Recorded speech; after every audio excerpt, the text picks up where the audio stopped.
नमस्कार, मैं हूं खुशबू हजारे। आप देख रहे हैं खबर ठिकाना।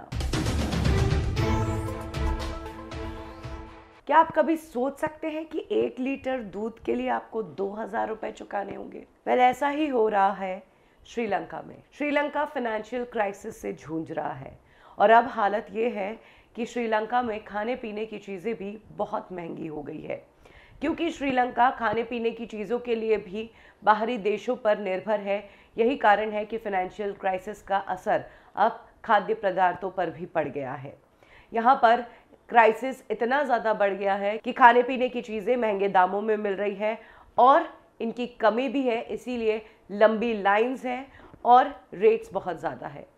ऐसे में दूध जो सबकी ज़रूरत है उसकी कीमत 2,000 रुपये। 2,000 रुपये में 1 लीटर दूध मिल रहा है। दूध की इन कीमतों ने वहाँ के लोगों की कमर तोड़ दी है कि जितने रुपए में घर का कुछ दिनों का पूरा राशन आ जाता था, उतने में सिर्फ 1 लीटर दूध आ रहा है।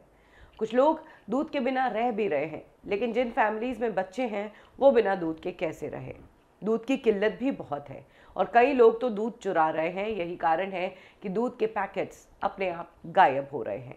बात करें अगर चीनी और चावल की, तो उनकी भी रेट्स बहुत हाई हो गई है। कहा जा रहा है कि कुछ ही दिनों में चावल 500 रुपये किलो हो जाएंगे और चीनी 250 रुपये से ऊपर पहुंच जाएगी। ऐसे में हर तरफ से श्रीलंका के लोगों की कमर टूट रही है। बावजूद इसके सामान आसानी से नहीं मिल रहा है। सामान लेने के लिए लाइन में खड़े रहना पड़ रहा है और ये लाइन इतनी लंबी है कि इन लाइंस को लेकर खबर आई कि श्रीलंका में 3 बुजुर्गों की मौत हो गई लाइन में इंतजार करते करते। बात करें अगर पेट्रोल की, तो उसके लिए भी लाइन है और पुलिस की कड़ी सुरक्षा के बीच पेट्रोल भरवाया जा रहा है। श्रीलंका आखिर इतने क्राइसिस में क्यों आया, इसके लिए 2 कारण ठहराए जाते हैं। एक तो श्रीलंका का जो विदेशी मुद्रा भंडार है उसमें भारी गिरावट आई है।